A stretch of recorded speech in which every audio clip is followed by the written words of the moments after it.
Ciao, premetto che non è assolutamente per fare polemica, la mia è una curiosità. Come vi mantenete in tutto questo? Bellissimo! Posso chiedere come fate per i soldini? Sono curiosa anch'io, lavorate? Vorrei fare un'esperienza simile, come vi mantenete? Che sogno meraviglioso! In che data vi arriva il bonifico?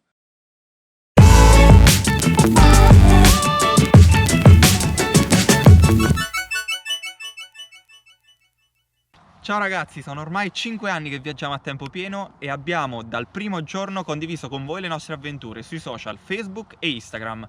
E le domande che ci avete posto ne sono sempre state tantissime, ma tutte o quasi tutte riguardanti il discorso economico, proprio come quelle che abbiamo letto. Quindi con questo video risponderemo a tutte quelle domande, vi faremo vedere di cosa ci occupiamo, quello che facciamo e vi sveleremo i segreti per viaggiare a lungo e spendere poco.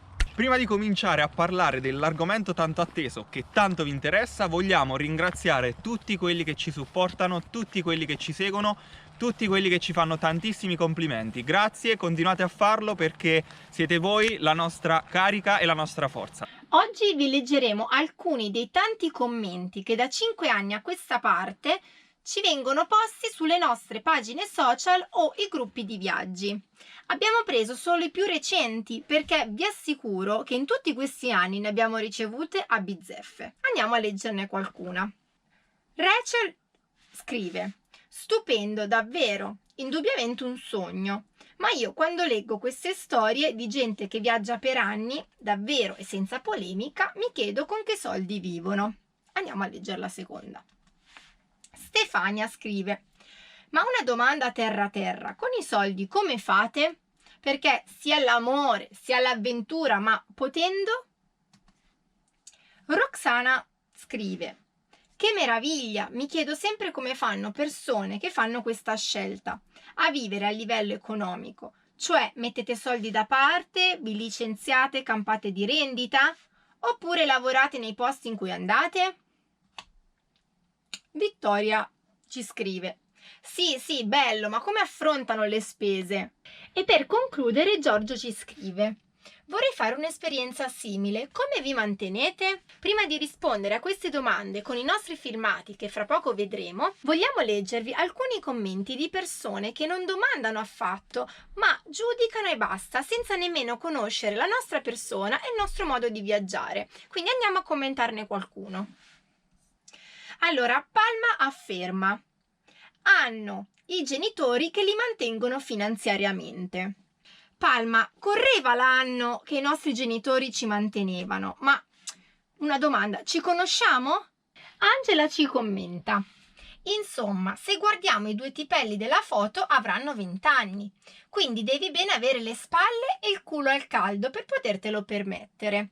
Infine conclude il messaggio: comunque è una mia opinione, se tu puoi o riesci a metterli in pratica, buon per te. Hai tutta la mia invidia. Beh, Angela, grazie per i tipelli, però qua i due tipelli, insomma, hanno quasi 30 anni. Comunque, Angela, se tu dici che abbiamo le spalle e il culo al caldo, non è più un'opinione, ma tu stai semplicemente affermando cose non vere, giudicando la nostra persona senza nemmeno conoscerci. Quindi, Angela, chiedo anche a te, ci conosciamo? Tiziano ci scrive un commento: da camperista partirei domani, ma da uomo con famiglia mi chiedo di cosa vive questa gente che pubblica video su YouTube come fosse la normalità girare senza soldi. Anch'io ogni anno faccio viaggi itineranti per l'Europa, ma poi dopo le 3 settimane devo rientrare perché i soldi finiscono. Beh, Tiziano, ovviamente noi non vogliamo paragonarci a te perché giustamente tu sei un padre di famiglia, quindi sono due situazioni completamente differenti. Però se da camperista dopo 3 settimane torni a casa perché i soldi finiscono, magari stai sbagliando in qualcosa. Quindi se stai guardando questo video, aspetta qualche secondo perché tra poco sveleremo alcuni consigli su come spendere poco e viaggiare a lungo. Alberto scrive: se avessi tanti soldi lo farei anch'io, grazie al cazzo. Ma Alberto, anche a te, ci conosciamo? Hai visto per caso i nostri conti bancari? Giusto così per chiedere, ecco. Concludiamo questa carrellata di commenti con il più bello in assoluto. Allora, Dario ci scrive: che sogno meraviglioso! Puntini, puntini. Poi successivamente fa una domanda: in che data vi arriva il bonifico?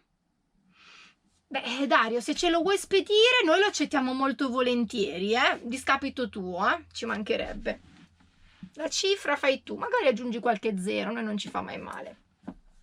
A tutte quelle persone che hanno fatto queste affermazioni, ovviamente rispondiamo con un sorriso. Non c'è da rispondere perché queste sono persone che hanno dei pregiudizi su di noi senza nemmeno conoscerci e non importa cosa diremo, non cambieranno di certo idea. Quindi a quelle persone rispondiamo con una bella risata. Agli altri invece che ci hanno fatto delle domande, magari curiosi di come riusciamo a viaggiare, di come ci manteniamo e ce l'hanno poste in maniera gentile, vogliamo rispondere, ma prima di rispondere vogliamo svelarvi i nostri segreti. Come facciamo a viaggiare a lungo spendendo poco? Il primo segreto per viaggiare a lungo spendendo poco è rinunciare. Cosa vuol dire? Vuol dire fare a meno di tutte quelle cose che usiamo abitualmente, che sono superficiali, che non sono essenziali per il nostro quieto vivere. Una scelta che abbiamo fatto noi da 5 anni a questa parte è vivere in maniera minimalista, quindi è uno stile di vita che utilizziamo anche durante il viaggio. Come possiamo fare per quindi risparmiare soldi? Possiamo rinunciare a determinati comfort quando siamo in viaggio.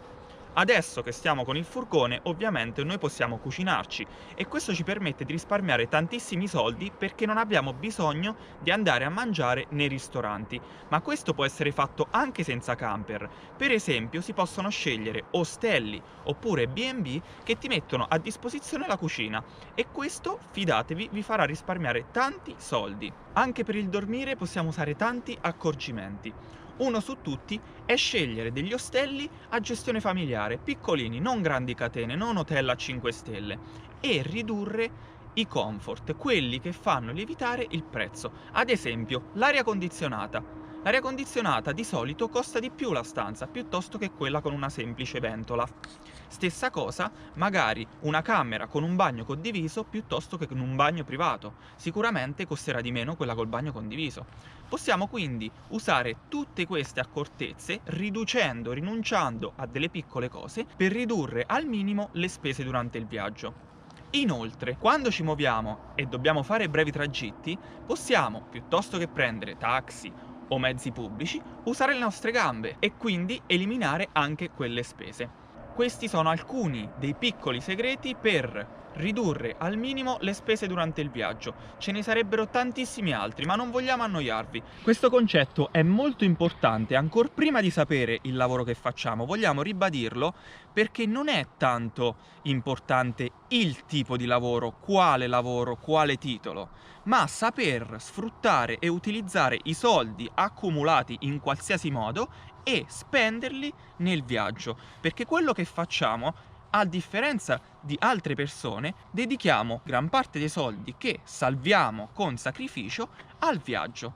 E questo è il vero segreto che ci permette di viaggiare a lungo. E quando ci vengono poste tutte quelle domande più che legittime, facciamo fatica a rispondere, non perché sia difficile rispondere, ma perché non ci è mai venuto naturale a noi chiedere a qualcuno che magari ha appena comprato un paio di scarpe dove trovasse i soldi per comprarle. Eppure, quando si parla di viaggi, questa domanda viene spontanea.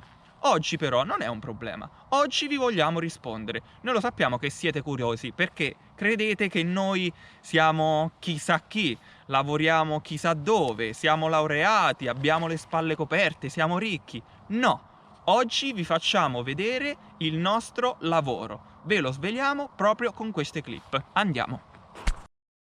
Ma quindi siamo ricchi?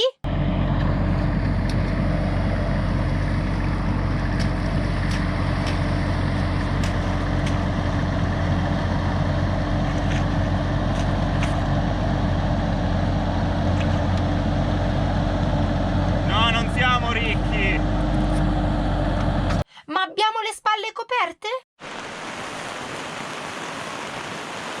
Non abbiamo le spalle coperte, proprio per niente.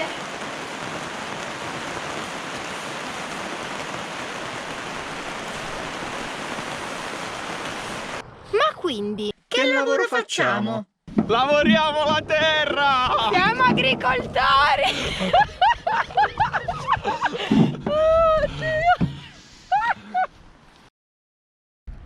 Per viaggiare non è quindi importante quale tipo di lavoro, non è indispensabile essere ricchi o avere chissà quale titolo. L'importante è avere il coraggio di fare ciò che si ama. E quello che noi amiamo è la natura e prendercene cura. Viverla e allo stesso tempo coltivarla. Riscoprirla in tutta la sua umile bellezza, apprezzando ogni singolo dono. Tornare alle origini per rispettarla e ritrovare quella connessione ormai persa da anni. Questo è ciò che da 5 anni ci sostiene in viaggio, ma che in fondo, senza che ve ne accorgiate, mantiene anche voi. Abbiamo ancora molto da imparare. C'è però una cosa che la nostra stessa storia ci ha insegnato. Il viaggio non è mai una questione di soldi, ma di coraggio.